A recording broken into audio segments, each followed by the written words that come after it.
Hello, my name's Tim Shoebridge. Welcome to my second instalment of Moog Musings. Today we're going to be looking at the diffusion delay.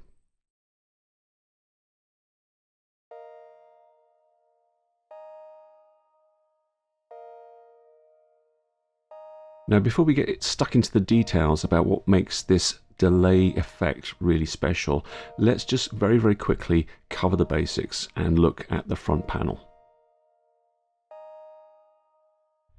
Now you'll see here that we have two delay lines. There are two delay taps, if you like, by default at least. And the way that this delay is set up is that these delay lines are hardwired to the left and right channels of the outputs of the synth. Therefore, this is a true stereo delay effect.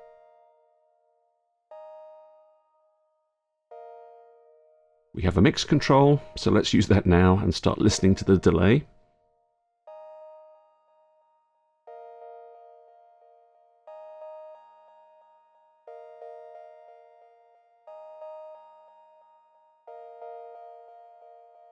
As you would expect, we have a feedback control. It's one single feedback control for both delay lines. You can't change the feedback of the delay lines individually. There are various ways of controlling the timing of these two delay lines, free running, or as I have here, synced to clock.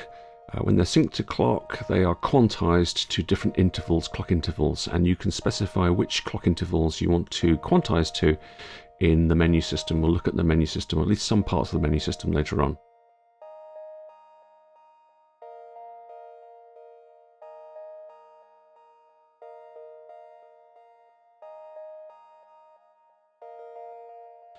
We can also link these two time controls together, and when we do that, the right hand control is like the master time control, and then the left hand control is basically controlling an offset between these two delay lines. I tend to not use it. I just find it simpler just to be able to control the delay lines individually, as I'm doing here.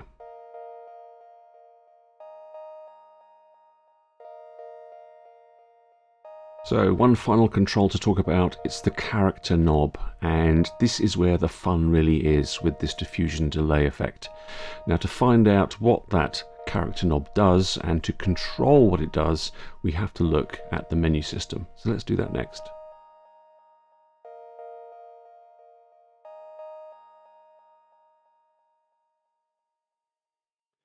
Now, when we look at the delay menu options, there's no less than 13 different things that we can set here. That's quite a lot, and I would say that it makes the diffusion delay the most complex part of this synthesizer in terms of having to go into the menu and do stuff as opposed to using front panel controls. There's a whole load of menu options in here that we're really not going to talk about because at the end of the day, you can look them up in the user manual, and they're fairly self-explanatory anyway. The ones that I want to look at are buried down here. They begin with the abbreviated word character, and these are relating to that character potentiometer on the front panel. We have character filter, we have character multi-tap, and we have character diffuse. These three characters, or special effects if you like, to do with the delay effect, are the ones that we're going to look at in a little bit of detail, one at a time, although you can actually have them playing at the same time, so you can actually add different characters together and have them all controlled by the one single character knob on the front panel. We're going to start off with character filter. Let's take a look at that. Character filter effect has a character filter type menu option, and there are 4 different values to choose from. We've got DJ, tilt, bandpass filter, and notch. What we'll do is we'll go through and listen to them in turn so that you can basically figure out for yourself what these different effects sound like. We did actually listen to the first filter type, DJ, in the opening demo to this video.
The notch filter effect is incredibly subtle compared to the other three, so I'm going to turn up the mix control quite a lot so that we can hear it.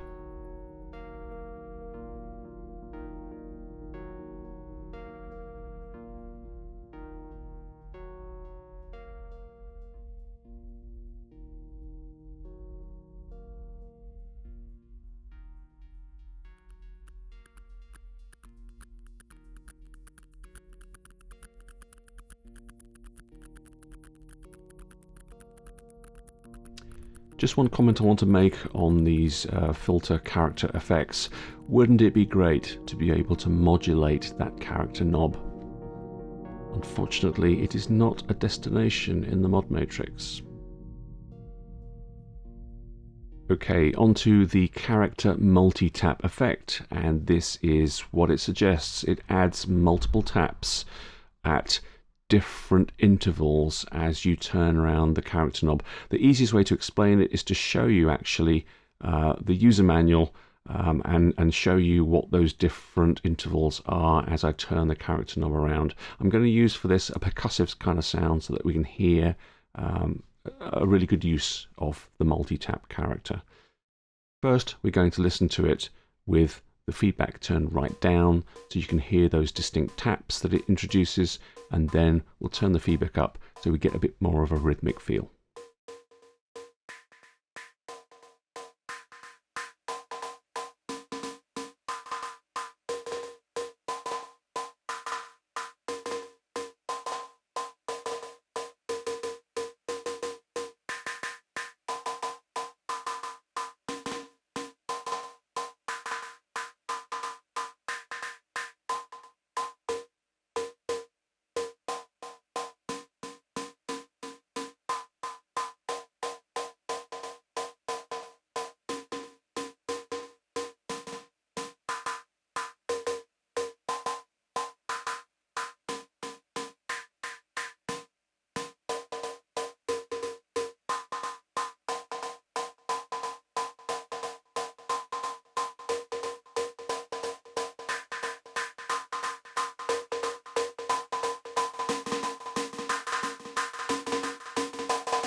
Let's take a look at the diffusion character now. And there's a parameter here in the menu that's incredibly important when it comes to the diffusion effect, and that is the diffusion time. I'm going to set it to 1 second just to start off with. It goes from a minimum of 0, which is odd, all the way up to a maximum of 12 seconds. We'll try out some different times as we go. So we're going to start off with both the delay times at their absolute minimum settings, the feedback at its absolute minimum setting, and I'm going to crank up the character knob fully clockwise for this initial demo so you can hear the real diffusion effect that's taking place with the time set to 1 second.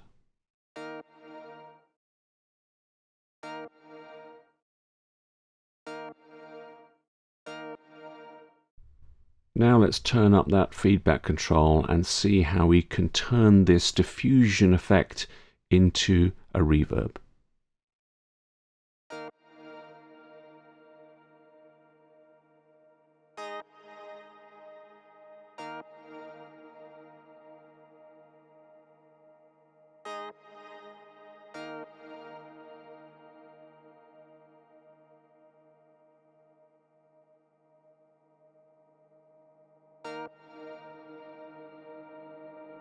One thing to note with the settings that I have right now, if we go past 50% feedback, we're going to get a feedback loop that's going to get out of control very, very quickly.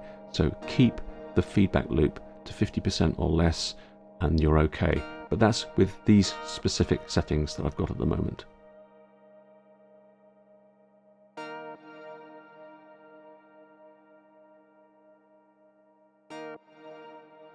So what we've heard so far is with a diffusion time of 1 second. Let's now play around with that time and hear the different effects that you can get. We're going to go down to 1/4 of a second, then try maybe 4 seconds, and then let's go crazy and try 12.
For this next demo, I'm going to start with the character knob at 12 o'clock. Now, with all the different characters that you can choose here, 12 o'clock means do nothing.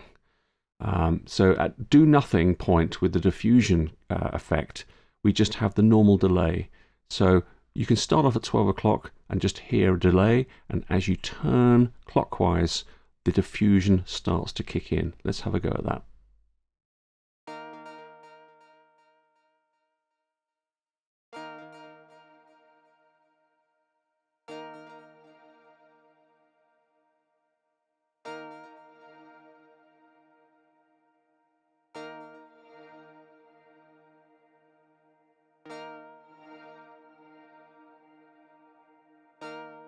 So what happens when we turn the character knob counterclockwise, turn it towards the left?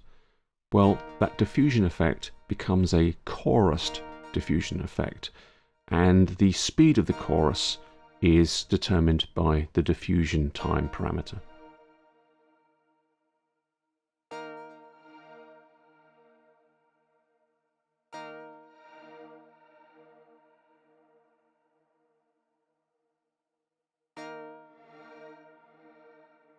To demonstrate that, I'm just going to go back into the menu system for a minute, I know it's off camera, and just increase the diffusion time, make it quite long. Then we'll get a far more relaxed and ambient kind of chorusing effect. Let's have a listen.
This delay effect is really quite unique. Moog have not gone for a bog standard delay and reverb effect combo like so many manufacturers do, but that's a blessing and a curse. This effect does not fully replace a regular reverb, and I still use outboard reverbs when recording the Muse. As for the effect itself, it really encourages you to twiddle with the knobs and experiment with the settings. I do think it's a shame that that diffusion time parameter is not exposed as a knob on the front panel, and I also think it's a serious omission that you can't modulate the character knob from the mod matrix. Well, not in the firmware that I'm running here. Now that character knob is exposed over MIDI, so you can modulate it over MIDI. You could automate that in your DAW, for example, but you can't do it from within the mod matrix, and I think that's rather strange. What else can I say? How the effect reacts to feedback levels, especially the diffusion effect, does vary depending on that character knob position.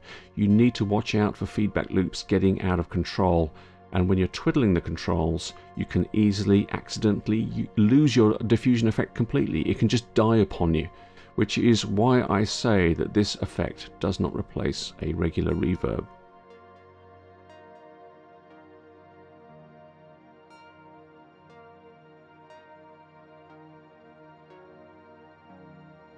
So that really covers all I wanted to say on the diffusion delay effect inside the Moog Muse. It is a ton of fun to play around with. You can get some really fascinating and interesting results out of it. It's very much hands-on. There are a lot of menu options, but it is a ton of fun. Now, if you really just want to dial in some effects parameters and get something working, I keep coming back to the same effect parameters time and time again. A sort of like a mixed delay and reverb kind of effect. I'm going to play it to you now so you can hear the kind of sound it makes, and I'll put up onto the screen the effects parameters that I'm using here in case you just want to dial those into your own presets or try applying them to the factory presets that come with the Muse.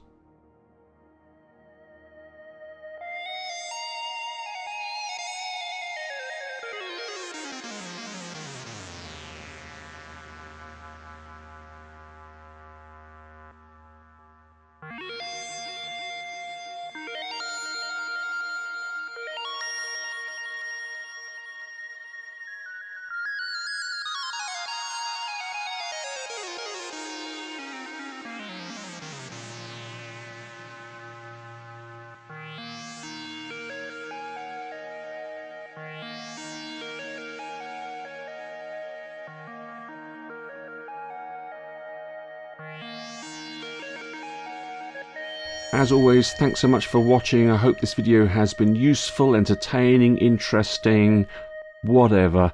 If you have found it at all useful, if you have enjoyed watching it, then please consider hitting that like button and subscribing to my channel for future videos. Thank you very, very much.